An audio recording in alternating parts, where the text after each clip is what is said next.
distintamente, nosotros podemos resignificar la filosofía griega en base a lo que ya hemos venido viendo de los sumerios, los egipcios y los hebreos. Bueno, pues habrá tenido sentido haber empezado antes de los griegos, porque resulta que la filosofía griega se nos abre de otra manera. Como yo no tengo escrito todavía libros sobre todo esto, yo no les puedo dar textos que hagan esta articulación porque no está hecha, no existe el filósofo que haya articulado la filosofía antes de los griegos con la filosofía de los griegos. No existe el autor que haya articulado ese saber de esa manera.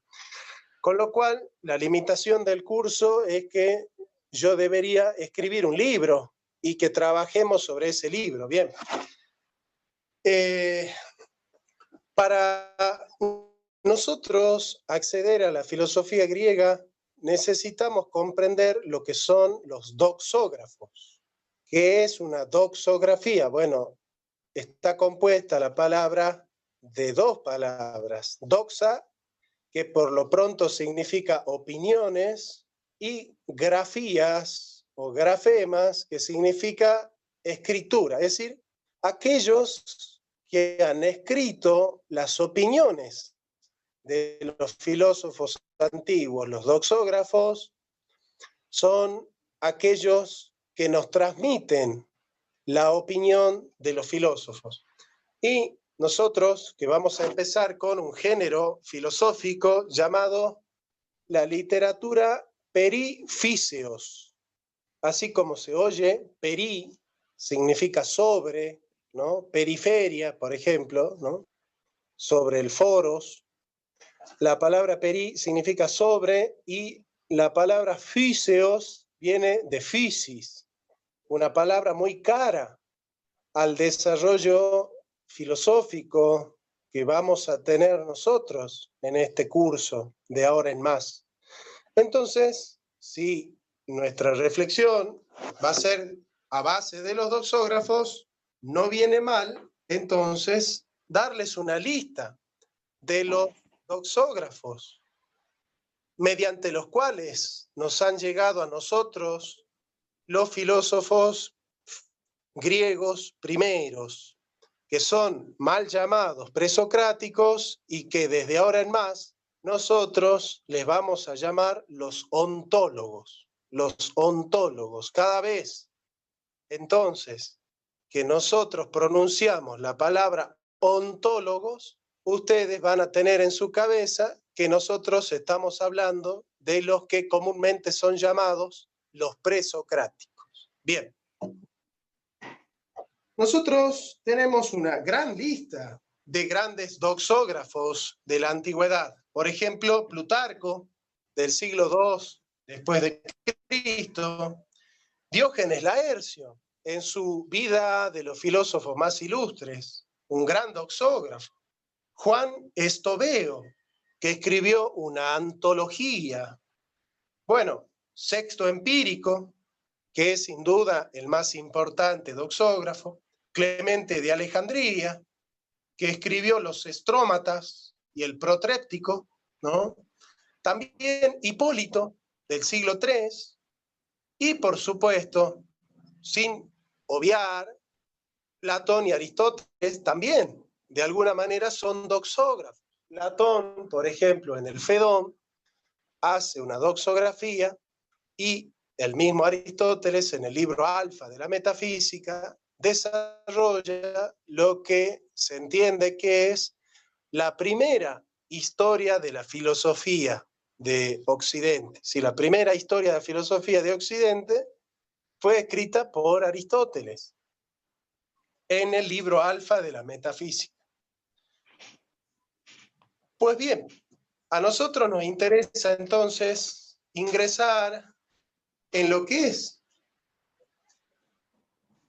la literatura perifíseos. Y nosotros vamos a entender la palabra physis de una manera muy completa. Hasta yo les diría la manera en la que nosotros ahora vamos a desarmar la palabra physis tiene una delicadeza, una finura, casi podríamos decir quirúrgica, que nos va a permitir abrir grandemente la historia de la filosofía occidental. Lo primero que tenemos para decir de la palabra physis, para aquellos que saben griego, entonces tienen que escribir la phi, la upsilon, la sigma, la iota y la sigma final. La phi, la upsilon, la sigma, la iota y la sigma final. Y para aquellos que quieran escribirlo en español, van a escribir F, U, S y latina S.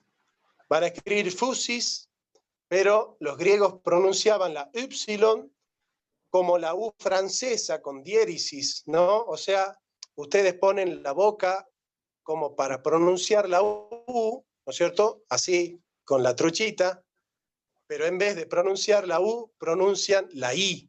Entonces va a salir un sonido más o menos así como U, ¿no? Entonces, bueno, los griegos hablaban de la physis, ¿eh? Mal pronunciado fusis y mal pronunciado physis, así sin más, es physis. Bueno, son detalles que en un curso de introducción a la filosofía quizás no viene tan al caso, pero bueno, enseñarlo bien tampoco viene mal. Es decir, ¿para qué vamos a enseñarlo mal? Para que ustedes lo aprendan mal y lo repitan mal. No tiene sentido. Entonces, la palabra physis está compuesta de una raíz y una desinencia. La raíz de la palabra physis es fio. Phi, upsilon, omega. Fio. Y la palabra fio es muy interesante. Yo no sé si tenemos acá, sí, bueno, la profesora Galich es profesora de literatura, de letras, ¿cierto? Y nosotros en el pretérito perfecto, en el pasado perfecto, ¿no es cierto? El imperfecto es era, el perfecto es fui. Nosotros tenemos ahí una raíz, ¿no es cierto?, del griego fio, en fui. Piensen ustedes que nosotros tenemos, por ejemplo, el verbo esse en latín, ¿no? Sum es est, sumus est y sunt para el latín.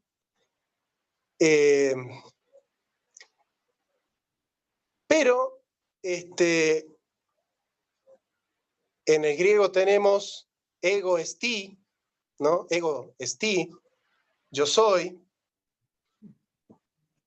Y nosotros tenemos que fio no pertenece a lo que sería el verbo usa. El verbo usa, el verbo on, ¿no? El verbo on, el verbo ser, el verbo esti. Pero, sin embargo, es la primera palabra, es la primera raíz que se ha utilizado para hablar propiamente del ser, de lo que nosotros mal traducimos existencia.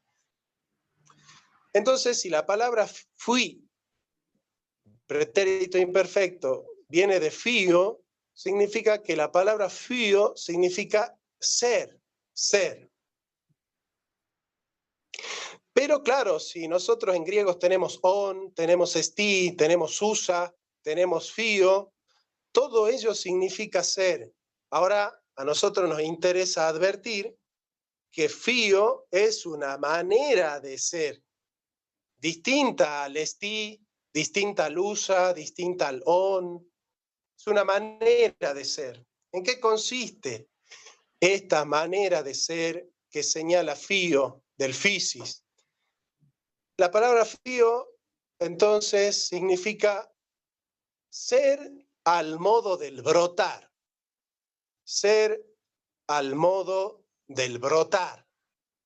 O sea, cuando nosotros nos enfrentamos con la palabra physis, ya tenemos en cuenta que la raíz de la palabra physis es fío y que fío significa brotar, aquello que brota, el brotar, el nacer, el brotar. La palabra physis es traducida al latín como natura, natura. Sí. Perdón, ¿alguien quería hacer una pregunta, un aporte? Por ahí escuché una vocecita. No hay ningún problema que alguien si quiere hacer alguna pregunta, algún aporte. Bien, la palabra physis entonces es traducida, como vengo diciendo, al latín como natura. De ahí viene la palabra española naturaleza, naturaleza. Claramente nosotros el 25 de diciembre siempre celebramos la Natividad. Fíjense ustedes, la Natividad viene de la misma raíz de natura, natividad, natura, nater, natimiento, nacimiento. La palabra natura, naturaleza, significa aquello que nace. Y la palabra maleza, naturaleza, corteza, significa aquello que permanece al modo del nacimiento, que permanece en el modo en el que estaba cuando ha nacido. Con lo cual, nosotros ya tenemos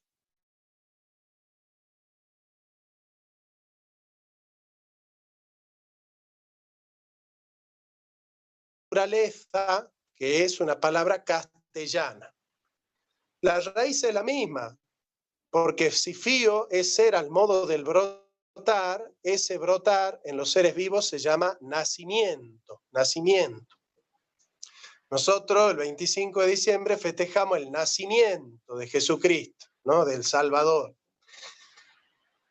Ahora, nosotros dijimos que la palabra physis tiene una raíz, que es la de fío, pero también tiene una desinencia, que es el sufijo, que es la palabra, es el sufijo sis. ¿Qué significa sis en griego? Bueno, el sufijo sis en griego significa una acción, ¿no es cierto?, que se da al modo del brotar, en el sentido de physis, pero que permanece en esa situación. La palabra, el prefijo sis significa permanencia, permanencia. Por ejemplo, nosotros vemos que Marx utiliza la palabra praxis, la praxis. ¿Qué significa la praxis? Es una práctica que se está dando constantemente como militancia, ¿no es cierto? La praxis política, ¿no? O sea, el militante desarrolla una praxis. Por ejemplo, el artista desarrolla una poiesis, es decir, constantemente está creando, constantemente está produciendo, ¿no? De ahí viene la palabra poética. Poesía significa producción, producción de belleza, es la producción de la belleza, la poesía, la poiesis. Bueno, ¿qué significa physis? Entonces, si el sufijo sis es permanencia, bueno, la palabra physis entonces significa aquello que brota y permanece brotando, aquello que brota y permanece brotando. Esto ya nos da cuenta de por qué nosotros pensamos en la naturaleza de ese modo y decimos que el nacimiento es lo más natural que hay en la vida, ¿no es cierto? Y cuando brota una planta, cuando brota un animal, cuando nace el ser humano, decimos son hechos naturales de la vida, son hechos naturales, ¿no es cierto? Y el hombre es un ser natural. Obviamente que el hombre no es solamente solamente un ser natural, el hombre también es un ser social, pero es un ser social y también un ser natural. Bien. Nosotros dijimos que vamos a realizar el estudio de 3 filósofos. Vamos a estudiar a Anaximandro, vamos a estudiar a Heráclito y, ¿no es cierto?, vamos a estudiar a Parménides, que son los 3 grandes ontólogos de la filosofía griega, de la filosofía que transcurre antes de Sócrates y de Platón. Para eso, nosotros vamos a primero hacer un repaso de cómo es que se ha venido usando la palabra physis en la literatura griega. ¿Sí? ¿Alguien quiere hacer una pregunta, una consulta?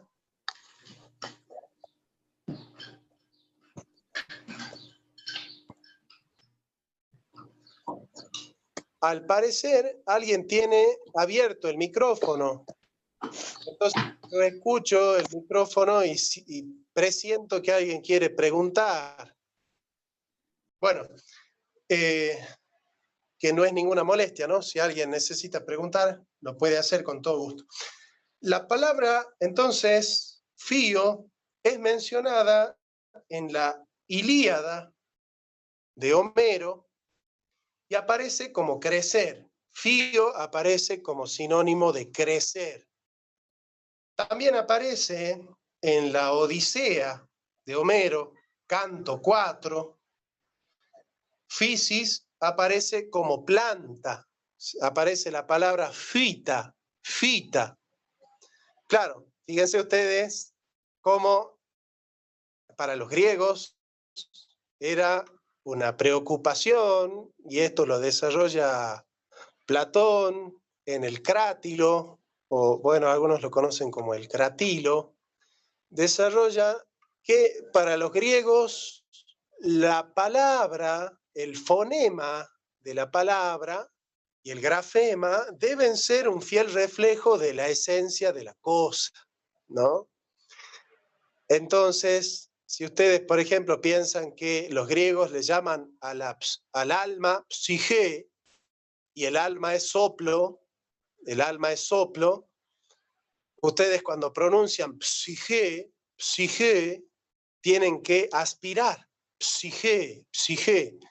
Entonces, es algo muy curioso. Bueno, yo enseño filosofía del lenguaje, tenemos que ver estos temas. Es curioso que el mnemotetes, es decir, aquel que está encargado de poner los nombres a las cosas, ¿no es cierto? El mnemotetes del libro de la Génesis, de Bereshit, es Adán. Adán es el que le pone nombre a las cosas. Bueno, en los griegos había un profesional llamado mnemotetes, ¿no es cierto?, que le ponía nombre a las cosas. Y ha surgido, porque hay algunas sectas esotéricas, que no son la masonería ni nada de eso, otras sectas que, ¿no es cierto?, han estudiado la mnemotética.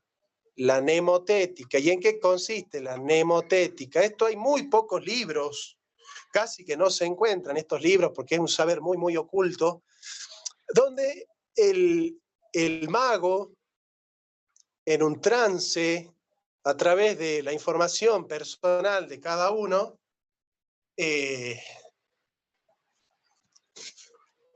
¿no es cierto?, nos da a conocer nuestro verdadero nombre. Es así como Yahvé, cuando, por ejemplo, dice que Ibrahim, se va a dejar de llamar Abram y se va a llamar Abraham, ¿no es cierto? Y cómo, bueno, le cambia el nombre a Jacob y le llama Israel. Israel, Ish significa varón, Ra significa lucha, y él significa Dios, es el varón que ha luchado contra Dios, Israel. Y al apóstol Jacob le llama Petra, ¿no? Tú eres Petra, y sobre esta Petra edificaré mi iglesia. Es Pedro, el apóstol Pedro, viene piedra, es el nombre que le da a Jacobo, hijo de Jonás. Los nemotetes de las sectas, estas modernas, se daban cuenta que nosotros nacemos con un nombre por naturaleza. Nosotros estamos adscritos espiritualmente a un nombre. Y muchas veces nuestros padres no conocen nuestro verdadero nombre y no nos ponen el nombre que verdaderamente tenemos. Entonces, el Nemotete te dice, bueno, el nombre que a vos te han puesto en el DNI no es tu verdadero nombre. Entonces, para potenciar la vida, el Nemotetes, a través de artilugios, trataba de descubrir tu nombre. Bueno, la palabra fita, fíjense ustedes, cuando yo les digo fita, piensan en una planta, ¿no? Es como que está bien puesto el nombre fita, que significa plantita. Bueno, la palabra fío, entonces, significa en la Odisea planta, en la Ilíada significa crecer, porque, bueno, la planta crece, ¿no? Todo lo que es natural va a crecer. Dale, anda al grano, porque estos detalles a nosotros no nos interesan. Pero claro, resulta que no se entiende la filosofía griega si no entendemos estas cosas. Y yo nunca voy a dar un curso de filosofía diciendo, bueno, Anaximandro decía que el arge es lo indefinido, y después vino Anaxímenes y dijo que es el aire, y después vino Heráclito y dijo que es el fuego, y después vino Tales y dijo que es el agua, y después vino Parménides y dijo que es el ser. Bueno, no, yo nunca voy a hacer un curso de filosofía de esa manera, ¿verdad? La diosa Circe le ofrece a Homero la dinamis, el poder de la physis, y aparece la palabra physis como la propiedad de la planta, ¿no? Como el veneno de la planta. WhatsApp, porque si no va a aparecer el mensaje como ruido en el video. Ya charlamos después. Los que están en el curso no me escriban al WhatsApp ahora en el curso. Al menos ustedes no, digamos. Entonces, claro, la diosa Circe le ofrece a Homero una dinamis, un poder para absorber el veneno de las plantas, ¿no es cierto? Lo que crece y está vivo. Bien, entonces la palabra physis significa ser, significa la esencia de una cosa y significa la propiedad de una cosa, ¿no? Ven cómo la palabra physis es muy rica en acepciones. Bien, nosotros vamos a empezar con Anaximandro. No sé quién es Galaxy J2.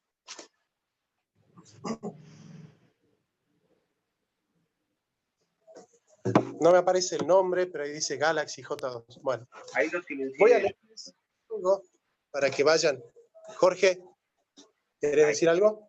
Les digo que voy a silenciar a todo aquel que tenga el micrófono abierto. Bueno, si lo podés hacer vos, está bien, porque es necesario que se me escuches bien a mí, digamos, ¿no? Así que no hay problema. Si vos silencias.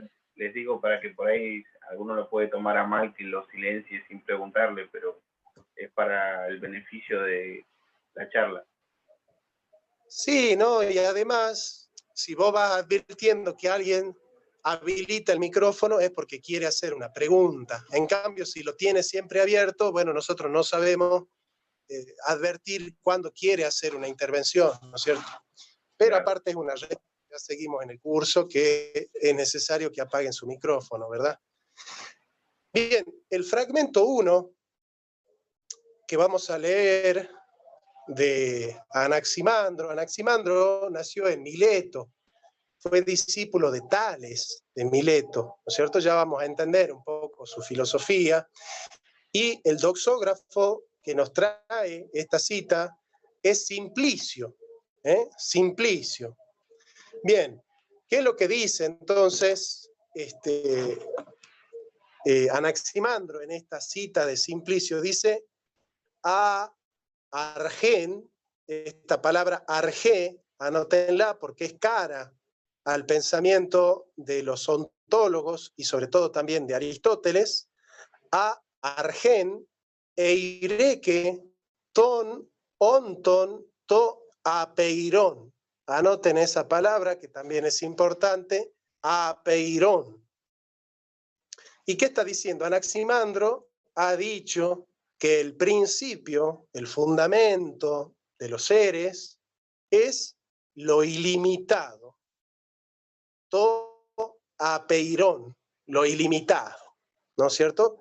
Peirasmón es límite, la alfa es privativa, entonces apeirón significa aquello que no tiene límite, aquello que no está definido, ¿no es cierto?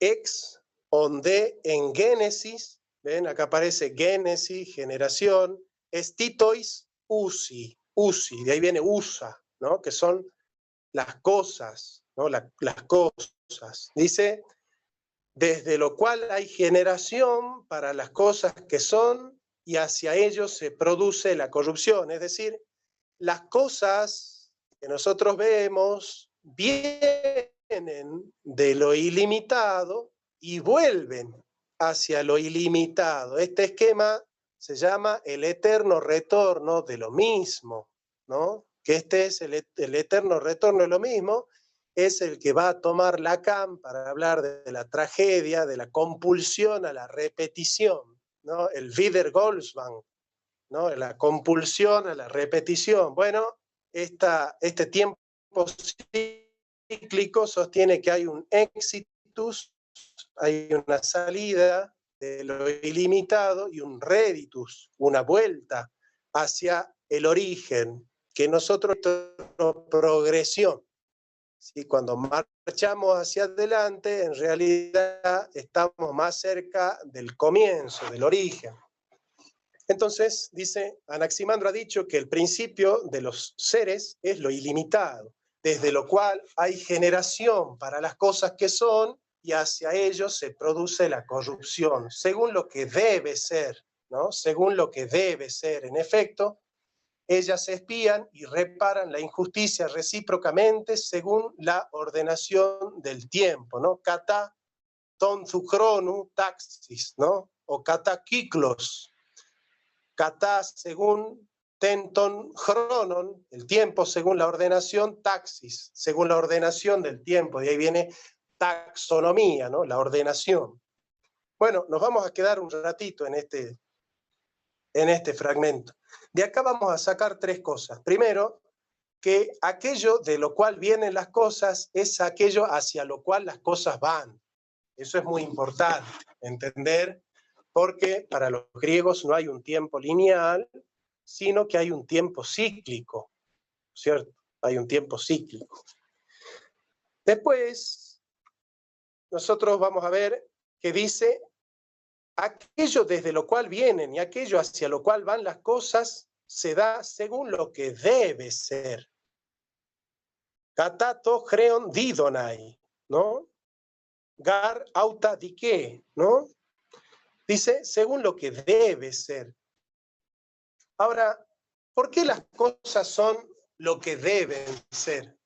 Y acá es muy interesante, y yo creo que acá vamos a sacar provecho de lo que hemos visto con los sumerios y lo que hemos visto con los egipcios y los hebreos. Nosotros hemos visto que la ordenación del universo, tal como la han estudiado los sumerios, los acadios, los egipcios, de Akenatón y los hebreos, sobre todo los de Moshe, los de Moisés, entienden que el orden del cosmos, aquello que aparece como inteligible en la creación, esa ordenación, esa disposición de las cosas, en el fondo nos revela, dicen ellos, la voluntad de los dioses, el deseo de los dioses, los designios del cielo, de la divinidad. Entonces, los sumerios, cuando quieren estudiar cómo deben ser las cosas, cuando quieren hacer una política, una ética, estudian los astros. Estudian los astros, hacen astrología. Recordemos que en la antigüedad no hay una distinción entre astronomía, que es una disciplina científica, y astrología, que es una disciplina esotérica. Bueno, en la antigüedad no existe tal distinción, ¿no es cierto?, porque los que estudian los astros son los mismos sacerdotes. Es decir, ellos, al estudiar el ordenamiento del cosmos, descubren la voluntad de Dios y dicen, bueno, Dios dispuso que la historia de la humanidad se rija según esta ordenación, katatu chronu taxin, ¿no? Según esta ordenación. Nosotros vemos que Anaximandro está diciendo que aquello de lo cual vienen y hacia lo cual van todas las cosas es el mismo principio, y que esa manera en la cual el principio ha ordenado las cosas es la manera que debía ser. El deber ser es el mandato, ¿no es cierto? El deber ser es el lenguaje del mandato, es el lenguaje de la prescripción. Como dice Kant, el du gollest, ¿no? El du gollest, el tú debes.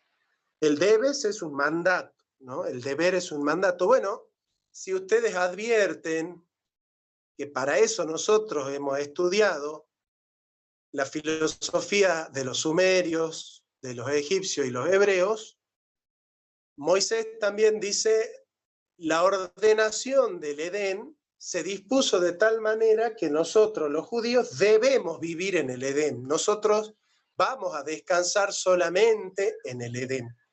O sea que el mandato ético y el mandato político se forjan como prescripción a partir de la descripción. Fíjense ustedes, ¿no? Nosotros describimos las cosas y entendemos que las cosas son descritas de tal manera que fueron ordenadas de esa manera, y esa es la manera en la que deben ser. Vamos a seguir, ¿no es cierto?, a un poema de Píndaro. Píndaro dice, el hombre debe ser lo que es. El hombre debe ser lo que es. Y los ontólogos están diciendo, las cosas deben ser lo que son. Nosotros, cuando describimos el cosmos, sabemos cuál es la prescripción que hay en el cosmos. Fíjense ustedes, los griegos están diciendo, en la descripción del cosmos hay una prescripción ética. ¿Por qué? Porque nosotros con la prescripción, un estudio del ordenamiento del cosmos. Qué interesante, ¿no? Qué interesante, porque esto obviamente nos hace pensar, nos remite a una manera de concebir la ética. Piensen, por ejemplo, ustedes en un conservador, para pensar en nuestra actualidad, ¿no? Un conservador, que hay muchos, ¿no? De hecho, yo vengo perdiendo muchos suscriptores de mi canal, porque yo defiendo mucho a veces los dichos del Papa Francisco, y hay gente que lo odia al Papa Francisco y que me cuestiona mi defensa al Papa Francisco. ¿Y cómo piensan los conservadores en general? Conservador dice, bueno, el varón nace con pito, por lo tanto debe ser un varón heterosexual. La mujer nace con vulva, y debe ser una mujer heterosexual femenina. Acá nosotros tenemos un análisis filosófico de primer orden. Es cierto que si yo describo al varón, lo describo con pene. Y es cierto que si la describo a la mujer, la describo con vulva. Eso es correcto, eso es cierto. Ahora, hay un problema ético, que ya lo vamos a tratar cuando veamos a Aristóteles, porque hay algunos filósofos que sostienen, ¿no es cierto?, que no se puede pasar del ser al deber ser. Una cosa es describir lo que las cosas son, y otra cosa es sostener que las cosas deben ser aquello que son, porque sostienen algunos filósofos, como Duns Scoto, por ejemplo, o Sartre o Foucault, que en realidad el hombre puede ser otra cosa que aquello que lo que es, que aquello que lo que vemos, que el hombre, por más que venga ontológicamente siendo varón, no está condenado a ser varón, sino que él puede, ¿no es cierto?, y eso es lo que sostiene la ideología de género, ser otra cosa, autopercibirse de otra manera y vivir de otra manera, pertenecer a otra sexualidad.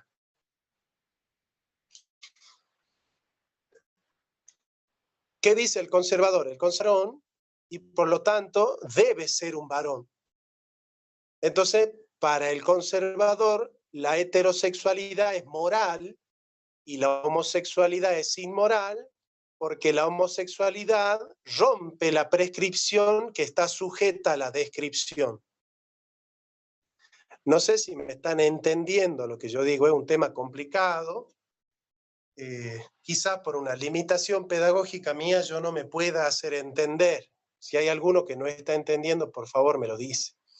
El conservador lo primero que hace es una descripción de la naturaleza de las cosas y a la descripción le añade una prescripción y dice, bueno, si vos naciste varón es porque debes vivir como varón. Es un compromiso ético que el que nace como varón viva como varón, sea varón, se autoperciba varón, y es en el sentido de su naturaleza, ¿no es cierto?, que se va a desarrollar éticamente.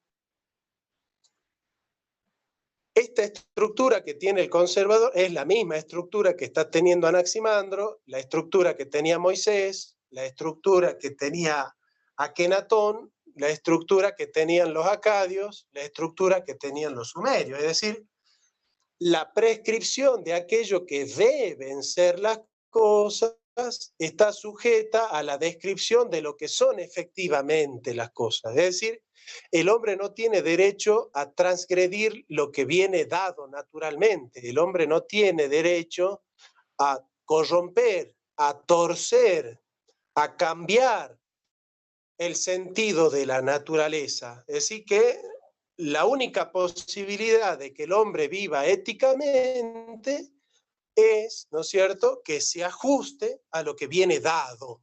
Por eso yo digo entonces, como dice Píndaro, el hombre debe ser lo que es, debe ser lo que es. Es decir, el deber del hombre, es ser lo que es. El hombre no puede ser otra cosa que lo que es. Y lo que es lo que viene dado por naturaleza. Entonces, por eso los sumerios necesitaban hacer una política en base a una genealogía, en base a un mito genealógico, ¿no es cierto?, al mito de la cosmogonía. Por eso Moisés hace una descripción del Edén para decir que los judíos deben vivir en ese Edén. La estructura es que la ética está subordinada a la ontología. En el caso de los antiguos, la política está subordinada a la astrología, y en el caso de los griegos, la ética está subordinada a la ontología. Pero la estructura es la misma. Aquello que las cosas deben ser política o éticamente, deben responder a una ordenación natural, ¿no es cierto?, que muestra la voluntad de los dioses. Dios quiso crearte como varón y es pecado que vos no aceptes la voluntad de Dios, digamos. Bueno, esta es una manera de razonar. Esta es la manera que razona el conservador. Vemos cómo la ética del conservador tiene, si los sumerios razonaban así en el 3200 a.C. y estamos en el 2020, vamos a decir que la ética conservadora tiene 5000 años de historia. Esto para el progresista puede ser una crítica, pero para el conservador puede decir, bueno, macana, mi ética es la más antigua de todas, ¿no? Bueno, igual nosotros acá no estamos por hacer una valoración, simplemente estamos describiendo. Con esta anteojera nosotros vamos a leer de nuevo el texto de Anaximandro y vamos a ver si encontramos esa estructura en Anaximandro, la estructura, ¿no es cierto?, de que lo deóntico, el deber ser, está sometido a lo óntico, a la descripción de lo que son las cosas, ¿no? Lo deóntico depende de lo óntico.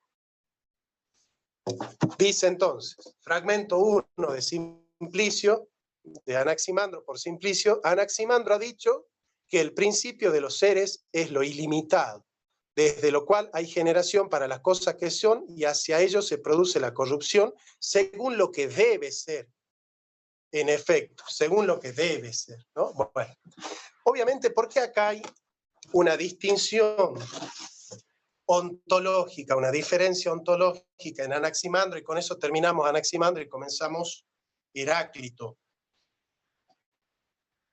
Porque lo ilimitado, ¿no es cierto?,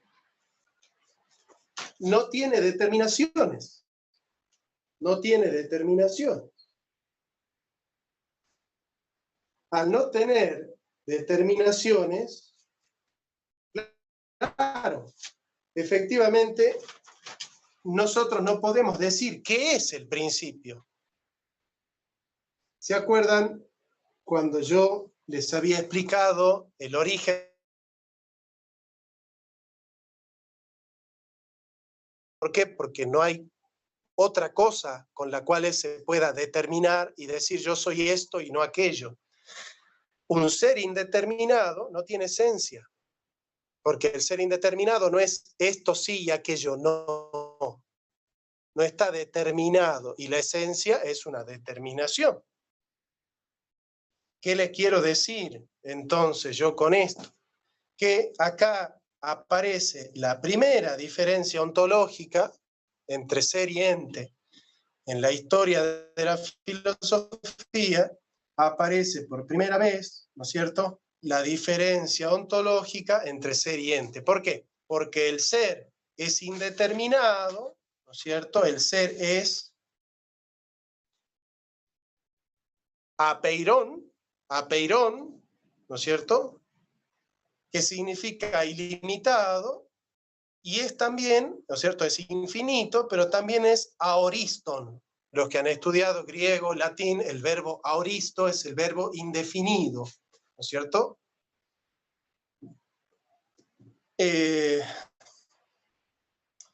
¿No es cierto? Aoristón significa indefinido, la alfa es privativa, significa sin, y la palabra oristos, joristos, significa separar, cortar, delimitar, definir, ¿no es cierto? Definir, cortar, delimitar. Una familia de joristos es joros, que significa definición, delimitación, de ahí viene concepto, ¿no es cierto? El dios terminus, la terminación son las piedras que se ponen cuando termina una casa para delimitar la diferencia entre una casa y otra casa, es la delimitación, el corte, la separación, la definición, el contraste, ¿no es cierto? La definición entre los límites de una cosa con otra cosa, aquello que hace que una cosa sea esa cosa y no otra cosa, la comparación, la demarcación, bueno. Entonces, ¿cómo podemos traducir aoristos? Este ser, ¿no es cierto? Este ser del cual vienen y hacia el cual van las cosas es apeirón, es ilimitado, y es aoristón, es indefinido, es inesencial, no tiene esencia.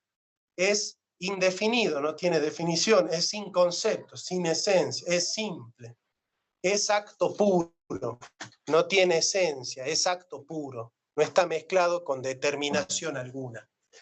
Bueno, acá tenemos la primera diferencia ontológica en la historia de la filosofía. Esto es muy importante para entender la filosofía antigua. Evidentemente que el 90% de los profesores de filosofía antigua no va a enseñar de esta manera, ¿no? Nosotros, siguiendo a Heidegger en Introducción a la Metafísica, vamos a hacer una distinción entre la physis y los taonta physei. La physis es aquello que hace brotar y los taonta physei son las cosas que brotan.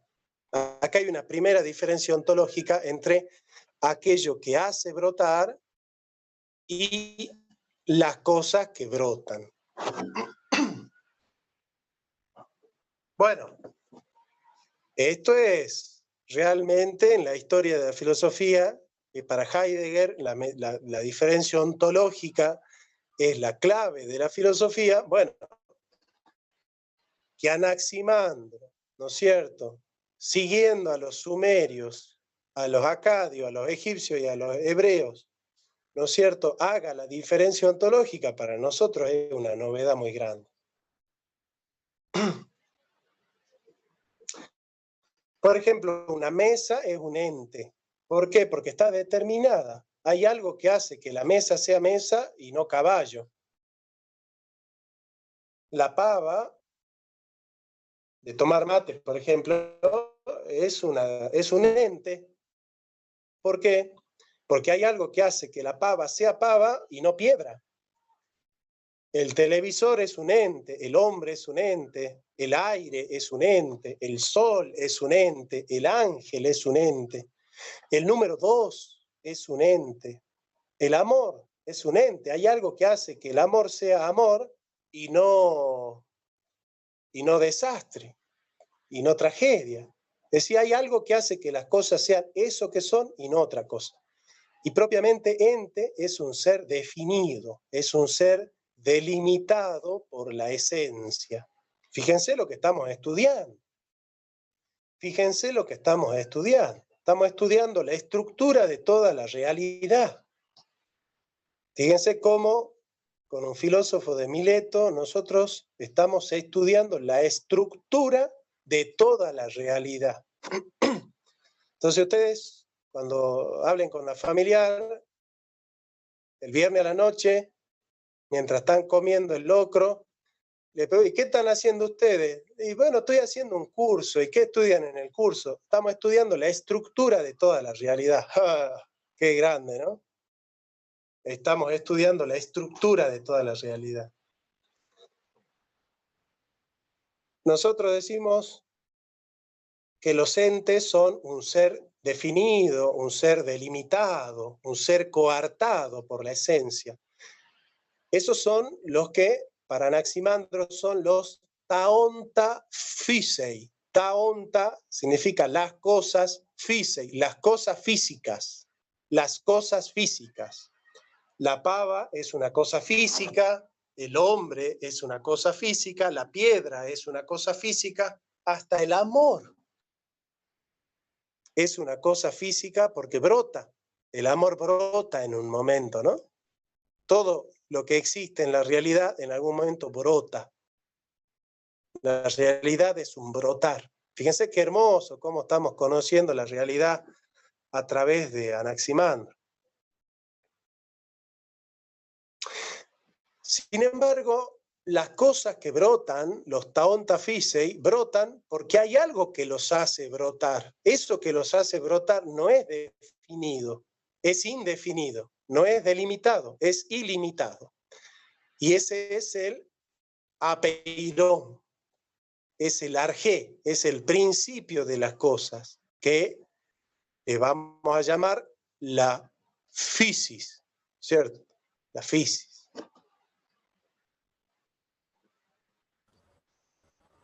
Jonathan. Sí, Sandrita.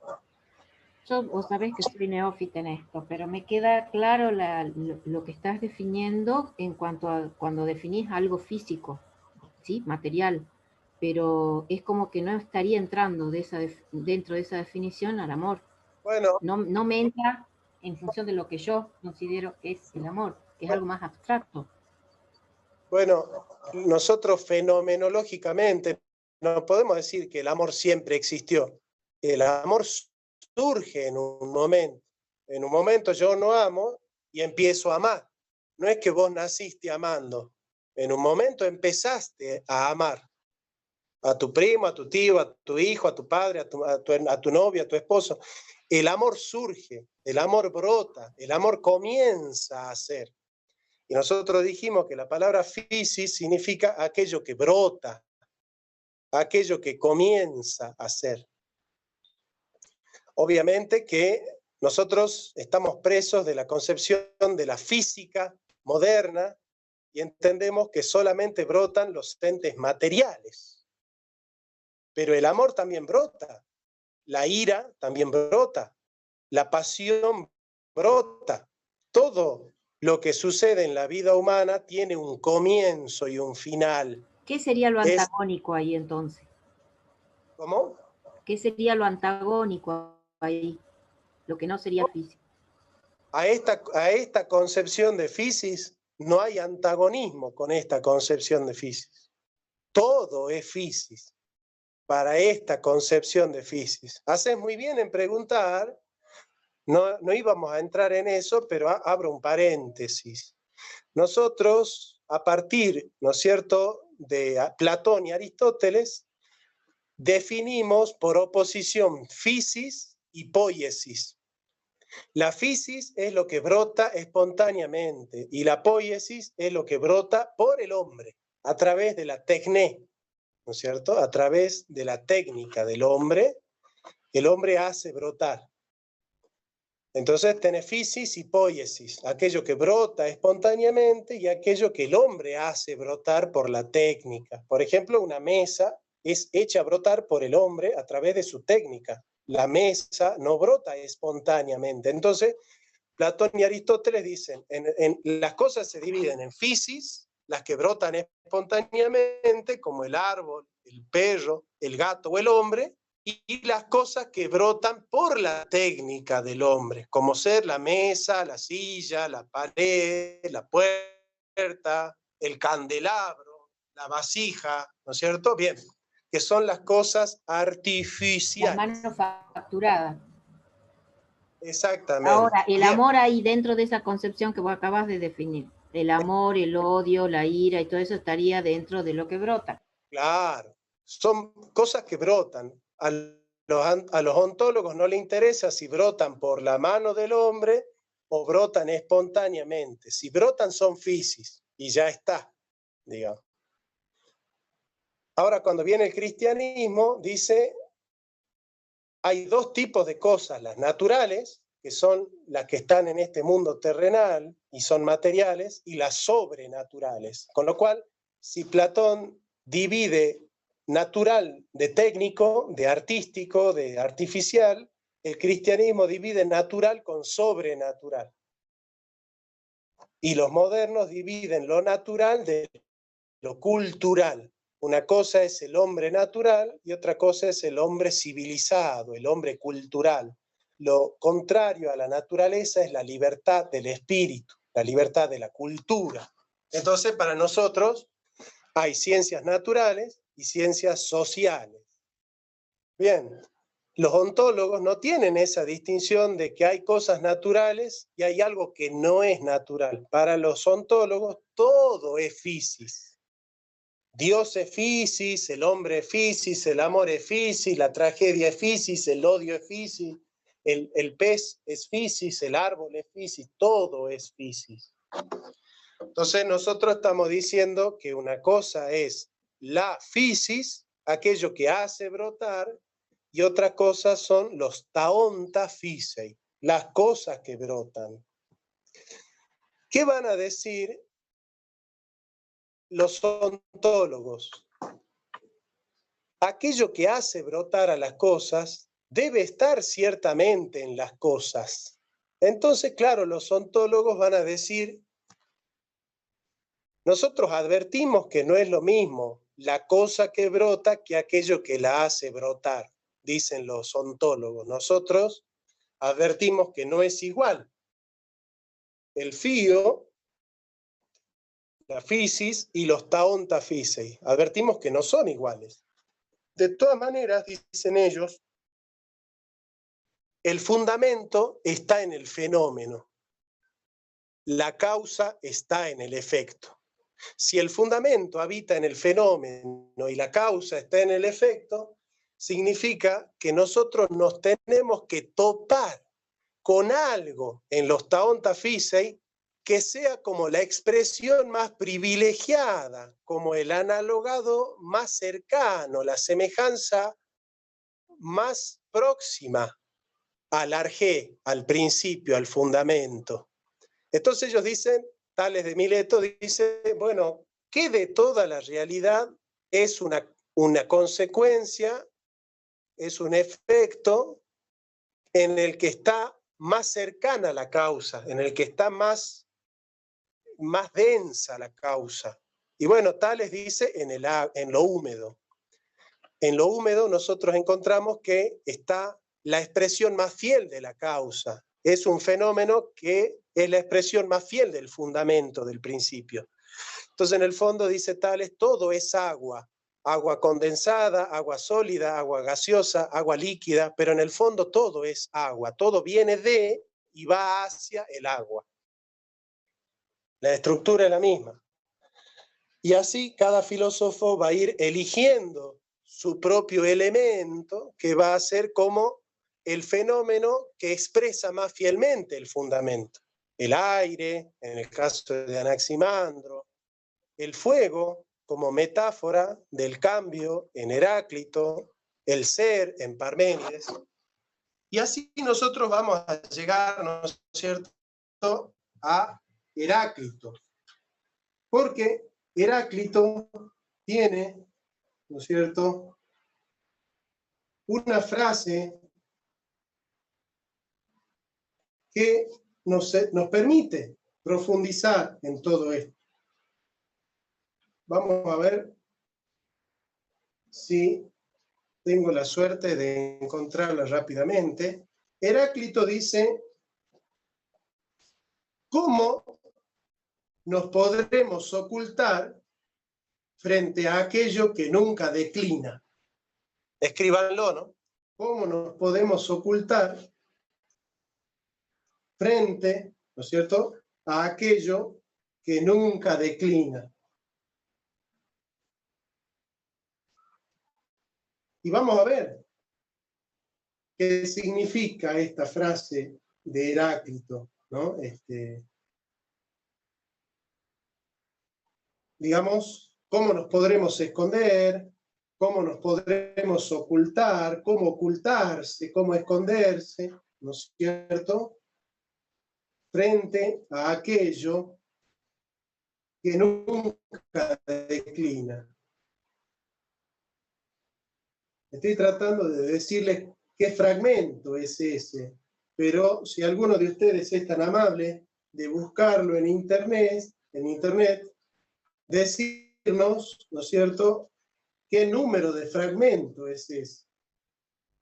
Pero bueno, lo estoy buscando y ya va a aparecer. ¿Cuál, Jonathan, perdón? ¿Cómo? ¿Qué fragmento está buscando? Este que estoy relatando, este que dice así, cómo esconderse, cómo ocultarse frente a aquello que nunca declina. Esta es la frase, es un fragmento de Heráclito, pero yo estoy tratando, ¿no es cierto?, de ubicar qué número de fragmento es. Bueno, ya va a aparecer, no importa, pero es un fragmento de Heráclito.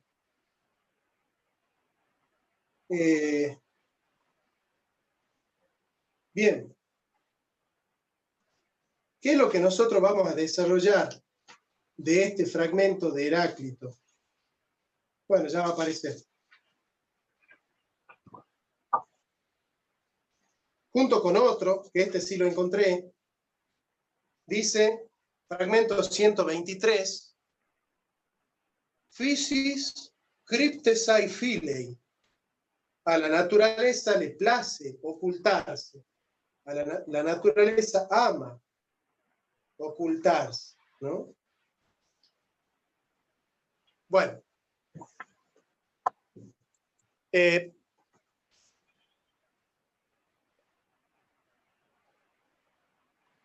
Heráclito sostiene que hay algo que está oculto y que está oculto porque nunca declina. Es decir, hay algo en este universo que se nos oculta porque en realidad siempre se muestra. Es algo bastante curioso, ¿no? ¿Cómo puede ser que algo se esté ocultando si en realidad lo que hace es siempre mostrarse, ¿no? Es un mostrarse, es un ocultarse al modo del mostrarse.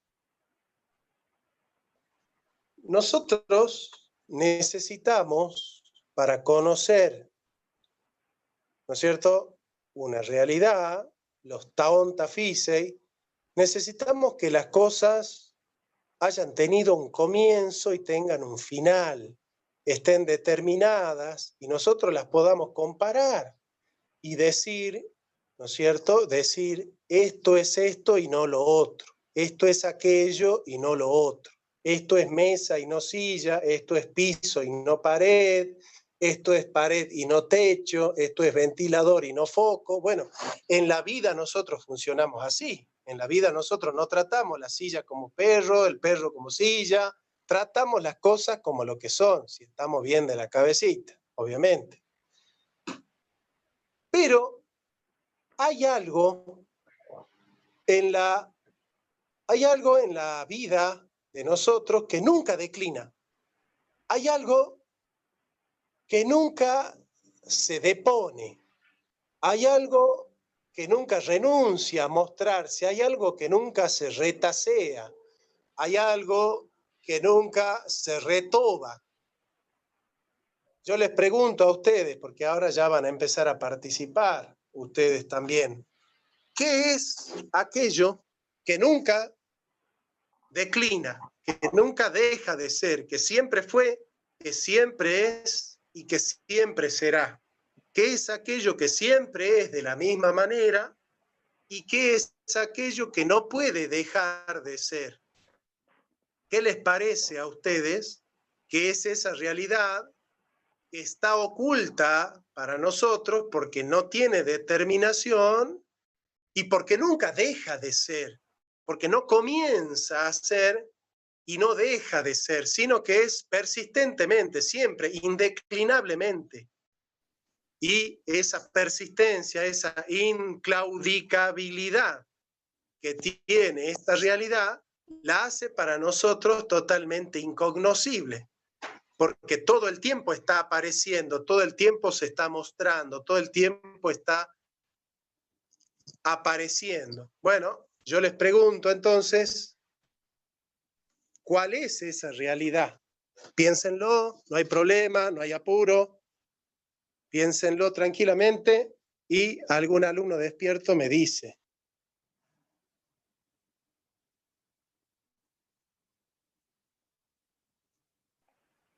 Pienso que el ser mismo, ¿o no? Sí. Bueno, a ver, Jorge tiró el ser, que bueno, obviamente, Jorge no es tan amateur, ¿no? ¿Alguien más que opine, que pueda decir qué es aquello que nunca declina? ¿Se me escucha? Sí, ahora sí, hermano. La realidad misma del ser, podría ser. Muy bien, Román. Vas en línea con lo que dice Jorge. Está muy bien. Buenísimo. Yo digo el tiempo. Ah, bueno, ahí está Román, el chileno Román, dice el tiempo. Muy bien, muy interesante. ¿Alguien más? ¿Tiene algo Podría para...? ser también que la vida de ese ser va a acabar en algún momento y eso es incambiable. Sí, pero vos decís la muerte como algo indeclinable. Sí, sí. No estoy en contra, pero en realidad la piedra no está viva. O sea, no da cuenta de todos los seres, sino solamente de un tipo de seres. ¿Me entendés? Sí, perfectamente. Nosotros acá estamos diciendo aquello que da cuenta de todos los taonta físei y no solamente de aquellos que están vivos. ¿Y qué respuestas íbamos dando hasta el momento? Porque se me acaba de ocurrir otra respuesta. Y bueno, Jorge dijo el ser, vos dijiste el ser de la realidad, bueno, por ahí va. La esencia del ser. ¿Ah? La esencia del ser, eso que hace que el ser sea tal cosa. Bueno, está bien, pero nosotros dijimos, a través ya de Anaximandro, que el ser no tiene esencia. Ah, bien. Porque no está determinado. La existencia. ¿Sí? La existencia. Muy bien, ¿quién dijo la existencia? Carolina. Carolina, muy bien, Carolina. Muy buena tu postura. La palabra existencia surge con Duns Scoto en el siglo XIII. Pero bueno, yo creo que en la noción de existencia que vos tenés está implícita la noción de ser que está usando Jorge, sí, ¿cierto? Sí, el mismo, ser y existir. Está perfecto. Bien, pero sí, yo creo que vos le estás dando una vuelta de tuerca para hacer más inteligible el concepto, así que sí, efectivamente, ya Jorge dio en el clavo, así que es imposible ya ir mucho más lejos de lo que él ha dicho. Efectivamente, la piedra es, el hombre es alto, la mujer es delicada, el agua es húmeda, el fuego es caliente, la historia es pasado, presente, futuro, el tiempo es un devenir, la puerta es de madera. Fíjense, yo cada vez que estoy hablando de algo, ¿qué estoy usando? ¿Qué verbo estoy usando? Es. Ser. El verbo.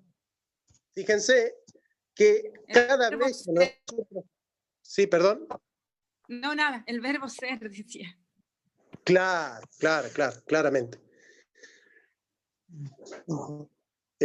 Bien, ya les dije a los que están en el curso que no me escriban al WhatsApp porque va a aparecer el sonido del WhatsApp yo estoy usando el celular. Efectivamente, nosotros siempre vamos a hablar del agua, del fuego, la tierra, el aire, las plantas, las piedras, los hombres, los perros, los gatos, la historia, el amor, el odio, los dioses. Pero siempre que queremos hablar de una realidad, tenemos que usar para mencionar su esencia la palabra ser, el verbo ser. Porque las cosas que son esto o aquello, antes de ser esto o aquello, son. La mesa, nosotros podemos no saber qué es una mesa, pero sabemos que la mesa existe. Podemos no saber qué es Dios, pero sabemos que Dios es. Podemos no saber qué es la historia, pero sabemos que la historia es. Aquello que nunca declina es el ser. Y nunca declina porque es el fundamento de todo lo que hay. El ser es el fundamento de todo lo que hay, y como es el fundamento de todo lo que hay, los taonta físei, que son un ser delimitado por la esencia, tienen como fundamento un ser que no está delimitado por la esencia porque es indefinido, es ilimitado.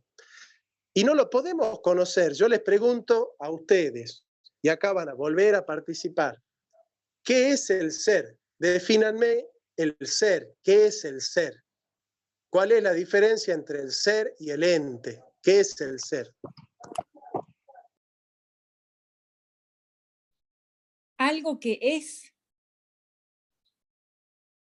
Muy bien, Carolina, pero esa es la definición de ente. ¿Se me El escucha? ente es lo que es. A ver, Román, a ver. Yo creo que la diferencia entre el ser y el ente es que el ser puede conocerse a sí mismo comparándose, o sea, ¿cómo te puedo explicar? Puede conocerse a sí mismo en la medida que conoce a los demás, como habíamos visto en la primera clase, ¿no? Mientras el ente no puede hacer eso. No, Yo bueno, considero que el ente puede conocerse comparándose con otro ente, Román. ¿La piedra El tema es- puede conocerse comparándose con otro ente?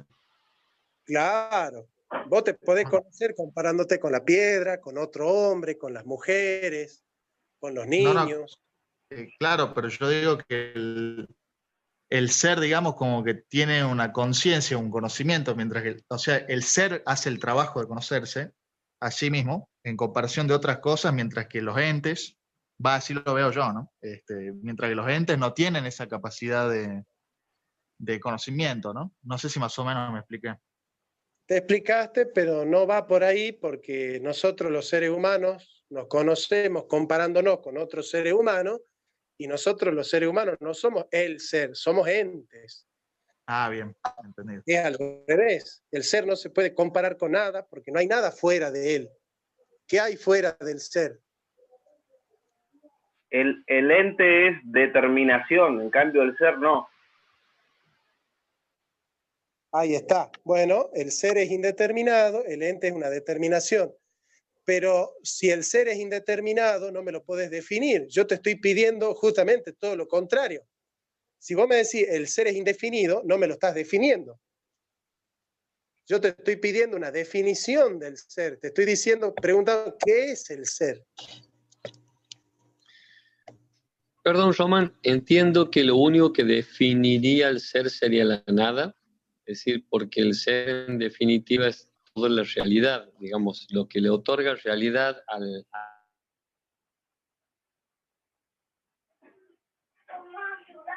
La única posibilidad de definición del ser sería desde la nada, no sé, se me ocurre. Bien, esa es la pregunta que hace Leibniz y que sigue Heidegger. ¿Por qué el ser y no más bien la nada? Pero claro, la nada no le sirve al ser para contrastarse, porque la nada, nada es. Ahora yo les pregunto que ustedes me definan al ser. Jorge estuvo cerca, pero si Jorge me dice el ser es lo indefinido, bueno, esa no es una definición, justamente. El ser es, Yo les pregunto, ¿qué es el ser? el ser es quien otorga el acto. El ser es el que le otorga el acto al ente. Está bien, pero esa no es una definición del ser, sino que es una operación del ser. Yo no les pregunto qué hace el ser, yo les estoy preguntando qué es el ser. Pero está muy bien lo que dice Gisela porque es verdad, es una operación del ser. El ser pone al ente en acto, actualiza al ente, lo pone en existencia, lo hace ser, lo hace existir al ente. Está muy bien, es el fundamento de la existencia del ente, es perfecto. Pero no es una definición de lo que el ser es, sino de lo que el ser hace. Pero acá ya hay una definición de Gisela. El ser es un fundamento. El ser es un fundamento. Bueno, pero ¿qué pasa? El ser, si es fundamento, no es fenómeno. Los fenómenos no son parte de lo que el ser es. Entonces, les vuelvo a preguntar, ¿qué es el ser? Obviamente que yo les estoy preguntando a ustedes, que ninguno es filósofo, la pregunta que no pudo responder ningún filósofo en la historia, obviamente que es la pregunta más difícil de la historia de la humanidad. Si ustedes me definen ahora qué es el ser, cerramos el curso, yo les pago a ustedes y ya está. Pero bueno, intenten responder a la pregunta, ¿qué es el ser? A ver. Y muy así a lo que hay o lo que a uno se le ocurre por la cabeza es como un principio que donde se encuentra todo lo que existe.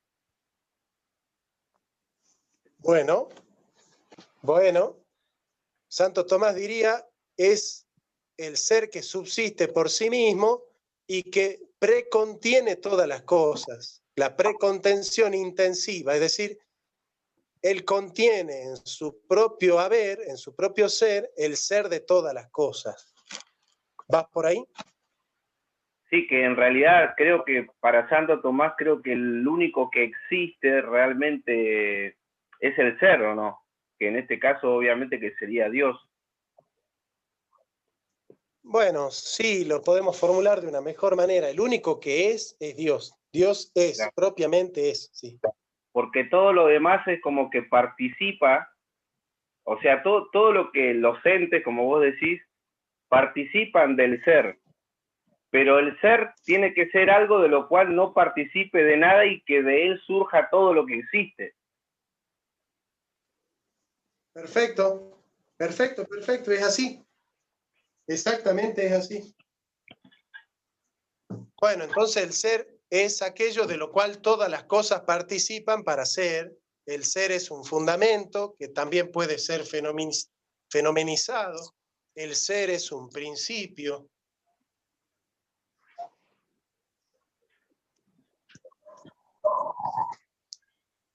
Y ahora vamos a Parménides para agregar elementos a nuestra reflexión. Parménides, de Elea, en el fragmento 3 dice, togar autónomi estite kai einai, pues lo mismo son el ser y el pensar. Pensar en el no ser.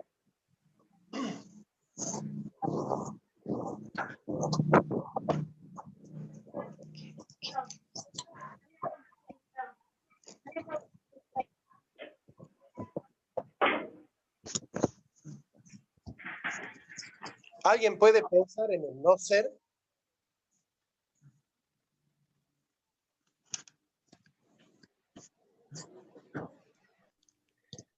Entiendo que no, que ¿Se puede el no ser pensar? es impensable. Claro. Dice Parménides, y el juicio acerca de estas cosas está en lo siguiente. ¿Es o no es?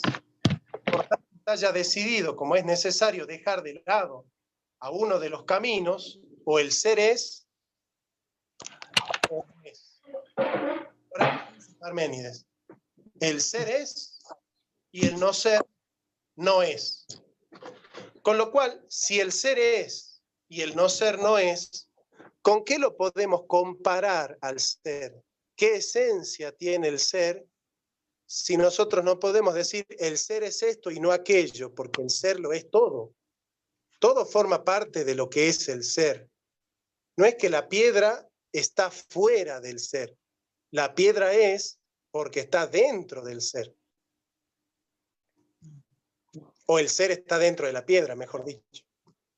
Pero no, nosotros no podemos decir las cosas son una cosa totalmente distinta al ser. Porque si las cosas son en el seno del ser.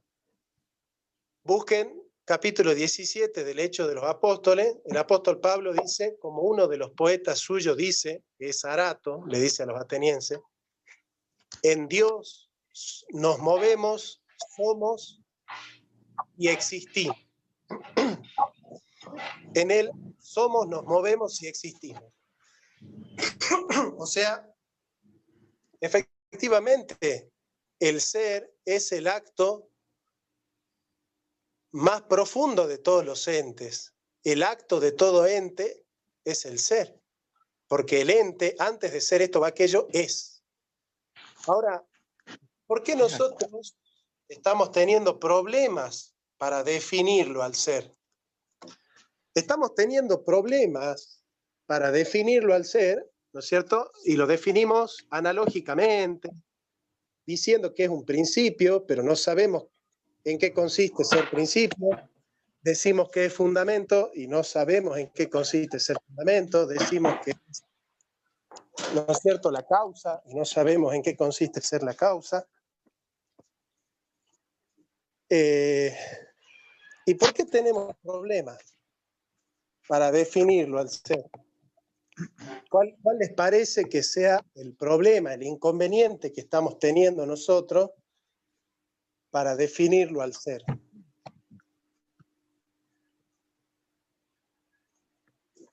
Que nuestro lenguaje aún no tiene palabras para definir al ser. No está dentro de nuestro lenguaje la posibilidad de definirlo. Bueno, esa sería una buena. Está buena esa. ¿Qué otro se le ocurre a usted?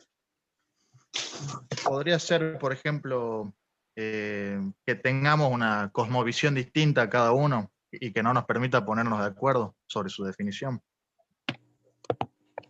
No, porque no sería un problema de la definición, sino de que nosotros nos pongamos de acuerdo en las definiciones. El tema es que ninguno de ustedes está pudiendo definirlo. Bien, no es que entendido. todos lo definimos de una manera distinta, sino que nadie lo está definiendo, digamos. Ese es el problema. Yo les pregunto, no por qué no nos ponemos de acuerdo en la definición, sino porque nadie está pudiendo definirlo al ser. Porque se oculta, como dice Heráclito, physis cryptostai filei, al ser, a la naturaleza, le place ocultarse, pero sin embargo nosotros no podemos ocultarnos frente a aquello que nunca declina. Yo no sé si alguno de ustedes buscó qué número de fragmento es ese. En todo caso, ya se los paso al grupo de todas maneras.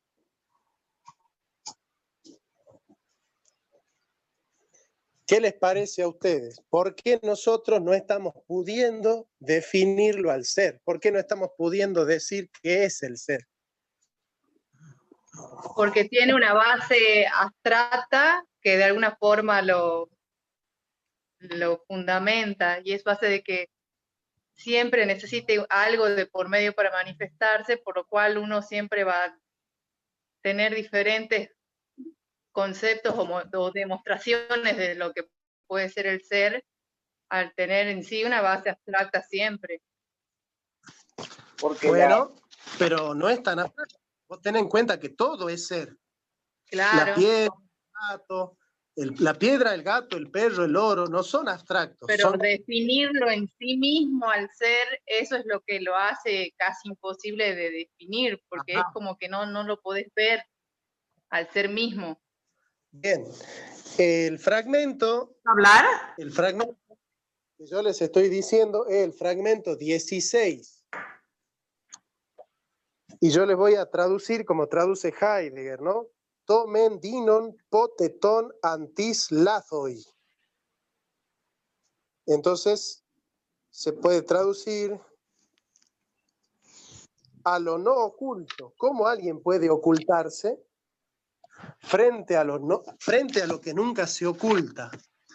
¿Cómo alguien puede ocultarse frente a lo que nunca declina? Ninguno puede mantenerse oculto. O sea, a este ser le place ocultarse y la manera de ocultarse es no ocultarse nunca. Esto, ¿saben a qué me hace acordar a mí? Pitágoras, ya los dejo porque ahora van a desarrollar ustedes, ¿no? Ahora desarrollan ustedes por qué no se puede definir el ser. Yo creo que Luciana está cerca, está muy bien lo que dice Luciana. Ustedes no sé si se acuerdan que Pitágoras sostenía que en el universo hay un sonido tan constante, tan eterno, tan permanente, que nunca declina, que nosotros los seres humanos, como nacemos escuchando ese sonido y permanecemos toda la vida escuchando ese sonido, dice Pitágoras que no lo podemos percibir, que ningún ser humano percibe ese sonido que hay en el universo. Bueno, acá está pasando más o menos lo mismo. Hay algo que habita en todo lo que somos, en todo lo que hacemos, en todo lo que percibimos, en todo lo que queremos, en todo lo que pensamos, está habitando el ser. ¿Por qué? Porque mi amor es, mi libertad es, mi caminar es, mi pensamiento es, Dios es, la piedra es, el repasador es, la planta es. El ser abunda, el ser se despliega en todo lo que hay. Ahora, las cosas físicas, los taonta physei, están delimitados, están diferenciados por la esencia. Y la pregunta, ¿qué es el ser?, es una pregunta tramposa porque les está pidiendo una definición de algo que es indefinido. Les está pidiendo una fragmentación de algo que no está fragmentado. Les está pidiendo una delimitación de algo que no es limitado. Les está pidiendo una determinación de algo que es indeterminado. Entonces, fíjense, curiosamente... Alma y espíritu. ¿Cómo? Lo que tiene alma y espíritu. A ver, desarrolla eso, Gisela, por favor.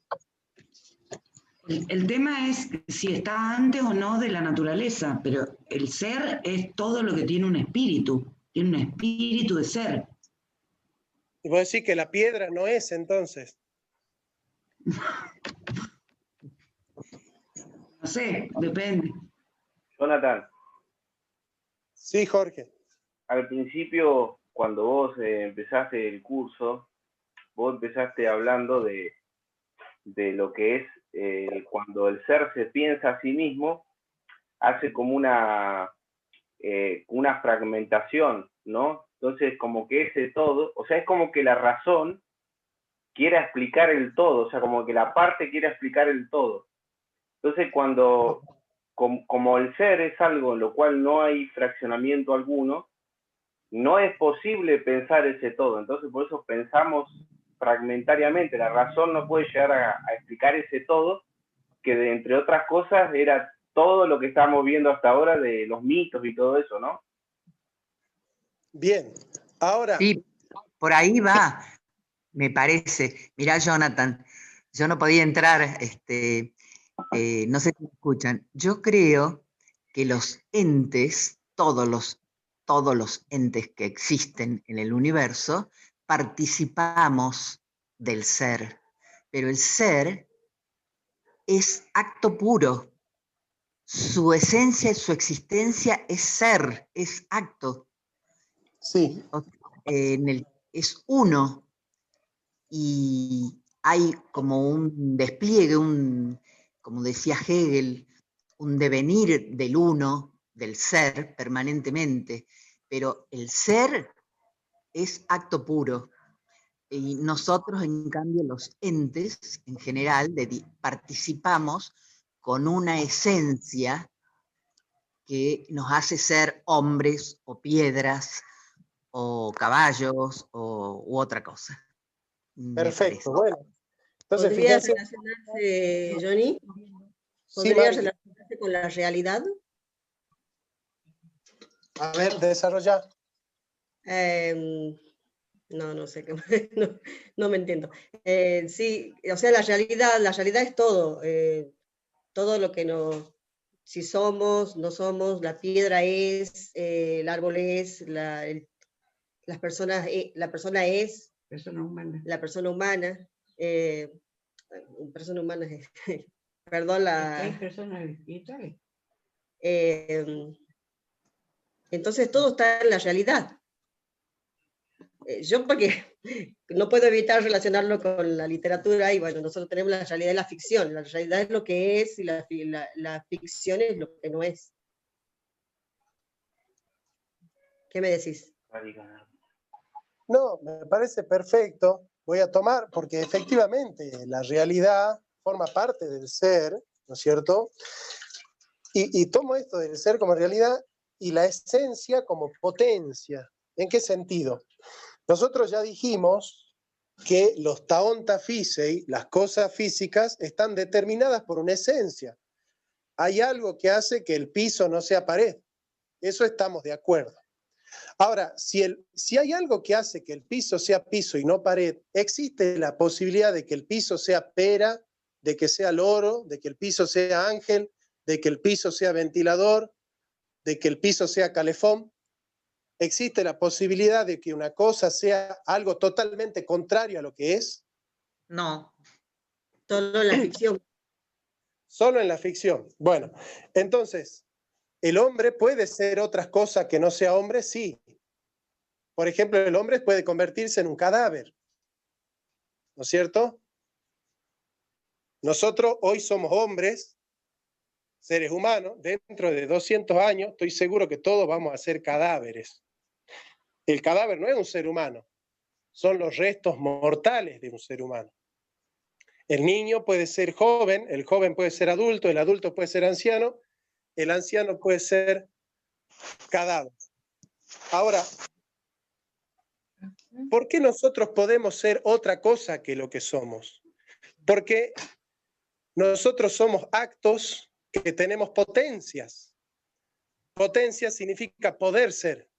El hombre puede ser algo más o algo menos, ¿no es cierto? El hombre puede ser mejor hombre, puede ser más inteligente, puede ser más musculoso, puede ser más bueno, puede ser más educado, puede ser más libre, puede ser más santo. El hombre tiene potencias, potencias que le permiten perfeccionarse, pero también tiene potencias que lo pueden destruir, porque la potencia de todas las potencias, la posibilidad de todas las posibilidades, es la posibilidad de morir. El hombre puede cantar y ser mejor cantante, sí, y cantando puede morir. El hombre puede hacer un curso de filosofía y mejorar en su inteligencia, pero estudiando puede morir. El hombre puede ir a nadar y mejorar su sistema respiratorio y sacar músculos en la espalda, pero nadando puede morir. El hombre puede tocar la guitarra y tocando la guitarra puede morir. Es decir, la muerte es la posibilidad de todas las posibilidades. La muerte es la potencia de todas las potencias. Ahora, ¿por qué el hombre está en potencia? ¿Por qué la planta está en potencia de ser árbol, y el árbol está en potencia de ser tronco, y el tronco está en potencia de ser guitarra, y la guitarra está en potencia de ser carbón, y el carbón está en potencia de ser ceniza, y la ceniza está en potencia de ser dióxido de carbono, y el dióxido de... Bueno, ¿por qué sucede que las cosas están en potencia? Porque cada una tiene una esencia que le permite ser lo que es y poder ser otra cosa dentro de los límites de sus posibilidades, dentro de los límites que le da la potencia de su naturaleza. El hombre puede ser más inteligente, menos inteligente. Ahora, el hombre no puede ser un ave. No está dentro de las potencias de la naturaleza ser, de la naturaleza humana, ser un ave. Ahora,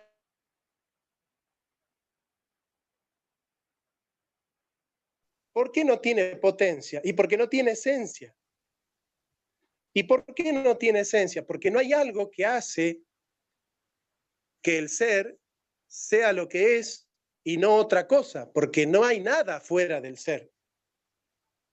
No hay nada fuera del ser. Todo lo que nosotros hablamos, todo lo que nosotros pensamos, todo lo que nosotros vemos, todo lo que nosotros sentimos, está dentro del ser, no está fuera del ser.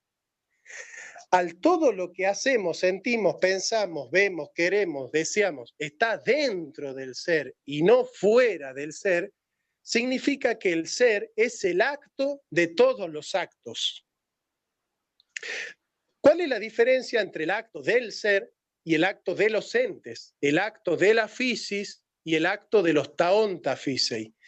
Que el acto de los taonta physei es un acto que está fragmentado por la esencia, es un acto que está delimitado por la esencia. Hay algo que hace que esto que yo tengo enfrente sea jarro y no olla. Y bueno, este jarro es un acto de ser que está fragmentado por ser lo que es. Su esencia lo determina, lo condiciona a ser esto que es y no otra cosa. Sin embargo, Dios no está, perdón que yo diga Dios o ser, porque en el esquema de la filosofía occidental, el ser es Dios. El ser es Dios. No el Dios cristiano. El ser de los filósofos es un ser, como diría Luciana, abstracto. No tiene nombre, no tiene rostro, no tiene cara. Bien.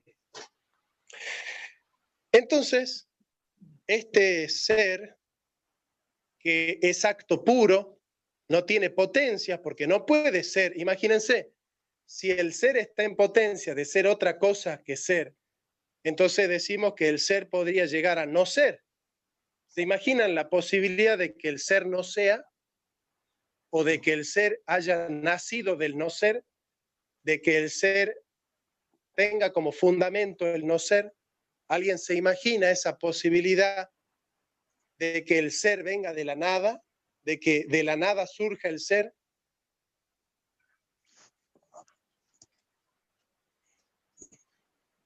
No, Bueno. es un ésere que está siempre siendo. Exactamente. Sí, Silvita, sí, decilo. Bueno, eso decía que el ésere es el ser en acto puro, está siempre siendo. No tiene potencia, es siendo. El ser es eso, siendo. El ser es, dice Parménides, el ser es, ¿puede no ser? No. El ser es y no puede no ser, así dice Parménides, ¿no es cierto? El ser es y no puede no ser. Exacto. El no ser no es y no puede ser. Fíjense, ¿no?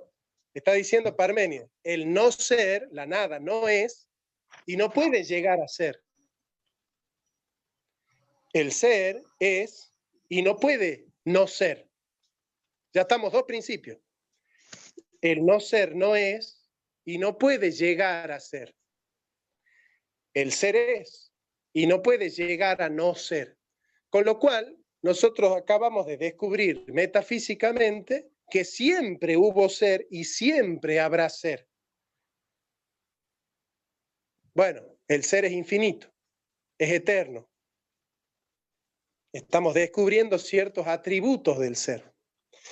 Pero ¿por qué no lo podemos definir esencialmente? Porque la esencia es una potencia. Y Silvia acaba de explicar que el ser es acto puro. Al ser acto puro, es el acto de todos los actos. La silla es un acto de ser fragmentado por la esencia. ¿Cuál es el acto de la silla? El acto de ser, porque la silla es. Esta cocina es un acto de ser fragmentado por la esencia. ¿Cuál es el acto de ser de la cocina? Es el acto de ser puro. Entonces, el acto de ser puro es el acto de todo acto, que es indefinido, como dice Anaximandro, que nunca declina, como dice Heráclito, que es y no puede no ser, como dice Parménides. Entonces, fíjense cómo en el fondo ellos están hablando del ser y están diciendo aquello de lo cual las cosas vienen y hacia lo cual las cosas van, como dice San Agustín, nos hiciste para ti y no descansaremos hasta descansar en ti, dice San Agustín en las Confesiones. Este ser no puede ser definido, no tiene esencia, es acto puro, es ser puro. Se le aparece a Moisés y Moisés le dice, ¿cuál es tu nombre? Yahvé, yo soy el ser. Yo soy el ser, yo soy el que soy. Cuando Yahvé le dice a Moisés, que le pregunta cuál es tu nombre, Moisés le dice cuál es tu nombre, cuál es tu esencia, cuál es tu determinación. Y Yahvé le dice, yo no tengo determinación, yo soy el ser puro. Yo soy lo que soy. Yo soy el que soy, yo soy el ser. Entonces, este ser que no tiene rostro, que no tiene esencia, es un ser que está más cerca del misterio que de la filosofía. Porque si este ser no tiene esencia, y como dijo muy bien Sandrita, no puede ser nombrado y no puede ser conocido, porque no tiene determinaciones esenciales, acá aparece una frase de Wittgenstein, analizando todos estos temas. Y Ludwig Wittgenstein dice, de aquello de lo que no se puede hablar, es mejor guardar silencio, es mejor callar. Y la lección que vamos a sacar de este curso de filosofía, hoy, de esta clase de filosofía, es que la actitud religiosa más grande ante Dios, más grande ante el ser, es que nosotros los religiosos empecemos a guardar silencio. Comencemos a venerar el silencio, porque hay una sobredevaluación de Dios. Hay una sobredevaluación de aquellos que hablan de Dios. Y hablan de Dios gente que no da testimonio de Dios. Entonces está devaluada la palabra del religioso. Y hoy ya casi nadie le cree al religioso cuando habla de Dios, y cuando alguien habla de Dios, hasta nos surge una especie de mueca, de risa, de decir, che, bueno, pero es medio gracioso, ¿no?, que hoy se nos hable de Dios. ¿Por qué? Porque la humanidad está llegando a una etapa en la historia en la que nos damos cuenta que si el ser es indefinido, es ilimitado, no tiene esencia, es acto puro, no puede no ser, pero no hay lenguaje que lo pueda mencionar, no hay esencia que lo pueda atrapar, no hay concepto que lo pueda delimitar, no declina nunca y ama esconderse y le place esconderse, como dice Heráclito en el 123, el fragmento. Este ser que se esconde, el inefable, el inacible, el inentendible, el ininteligible, el incognoscible, el totalmente otro, nos llama a nosotros al silencio. Al silencio. A que frente a este ser, misterio anacónico, que no tiene íconos, es un misterio que no tiene nombre, que no tiene rostro, frente a este misterio que algunos hermanos le llaman el gran arquitecto, frente a este misterio, lo único que vale, de lo único que nosotros podemos estar seguros que es la actitud correcta frente a este misterio, es el silencio. De aquello de lo que no se puede hablar, está más allá de la esencia, no tiene potencias, por lo cual es acto puro, es el acto de todo acto. ¿Qué les parece si empezamos a encontrar a Dios en las simples cosas, en todas las cosas que vivimos todos los días? Si frente a estas cosas, en vez de vivirlas desde la técnica y preguntarnos ¿para qué nos sirven estas cosas?, nos preguntamos frente a una cosa, frente a un hecho, frente a una persona, ¿qué me está revelando esta cosa del misterio del ser? ¿Qué me revela esta silla? ¿Qué me revela este tenedor? ¿Qué me revela el piso del misterio del ser? ¿Qué me revela la piedra? ¿Qué me revela el hombre? ¿Qué me revela la planta? ¿Qué me revela el cielo? ¿Qué me revela la luna?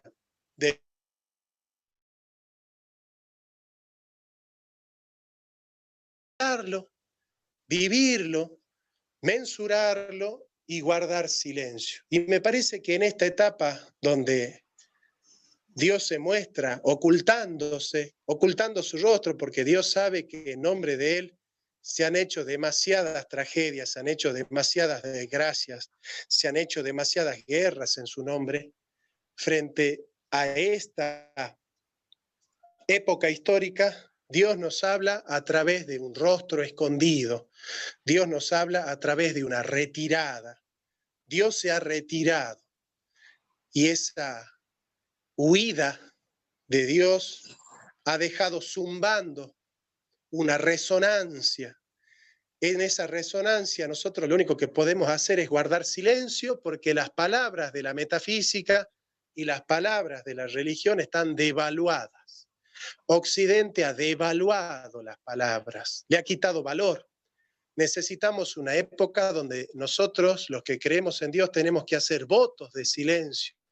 Y en ese silencio surgirá el ambiente de lo sagrado. Y en lo sagrado surgirá la esperanza para que el último Dios reaparezca de una manera renovada, con palabras que tienen fuerza, para poder cantar ese misterio del ser innombrable en poemas, porque los poetas son los guardianes del ser. Y en esos poemas ir conociendo algunos retazos, ¿no es cierto? Algunos retazos de ese ser que es incognoscible. Me parece que hemos podido hacer una historia de la filosofía desde Anaximandro, Heráclito y Parménides, pasando por Hegel, por Santo Tomás, por Wittgenstein, por Panikkar.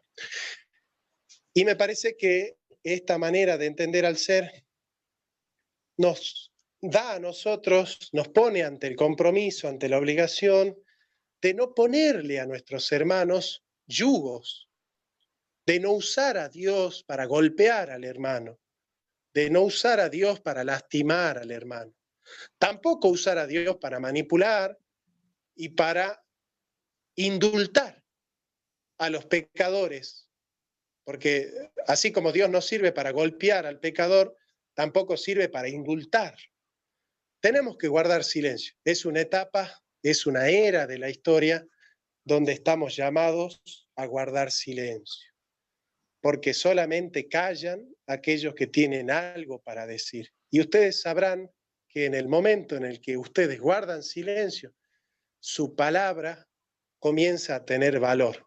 Y aquellos que no pueden callar lo que piensan, aquellos que no pueden guardar silencio, van a ir sintiendo que de a poco su palabra se va devaluando. Les dejo este compromiso entonces de que empecemos a cultivar un poco el silencio. Los pitagóricos hablaban de los votos de silencio, y para entrar en la secta de los pitagóricos, vos tenías que vivir 3 años en un silencio absoluto. Solo una persona que hizo votos de silencio es capaz de hablar cuando es necesario que se hable. Y nosotros tenemos una chacarera que nos muestra también esta sabiduría popular, cuando dice: cantor, ¿para qué cantar si nada dicen tus versos? Ay, ¿para qué vas a callar al silencio? Y este llamado de la chacarera, este llamado de Wittgenstein, este llamado de los pitagóricos, no callen el silencio si lo que tienen que decir no es más sagrado que el silencio. Y son muy pocas las palabras, y son muy pocas las frases, y son muy pocas las oraciones que sean más sagradas que el silencio. Veneremos el silencio, cultivemos el silencio, valoremos el silencio.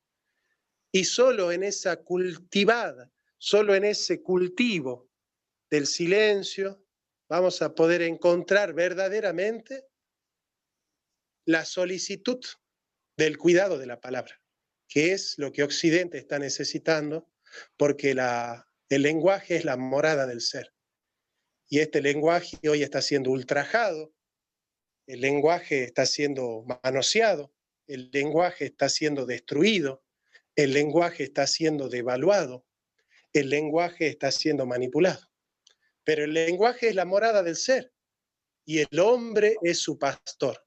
Cuidemos esa casa del ser que es el lenguaje y lo cuidemos sabiendo guardar silencio cuando sea necesario hacerlo, y solamente hablemos cuando nuestras palabras sean más importantes y más sagradas que el silencio. Esto es todo por hoy. Muchas gracias. Gracias, Jonathan. No sé si seguís estando por ahí. Sí, te escucho, querido. Sí, Ignacio, sí.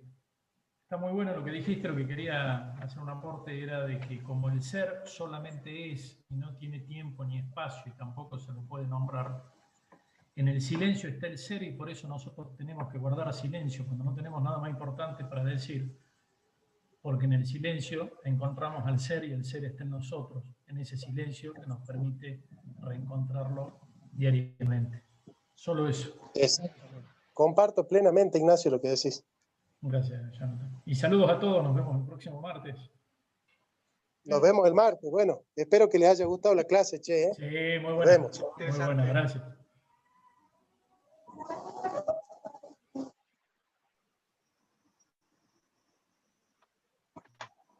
Un abrazo, chicos.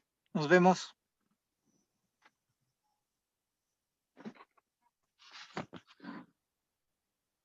Buenas noches, muchachos, que descansen. Una excelente clase. Magnífico, Jonathan. Un gusto de escucharte. Un abrazo para todos.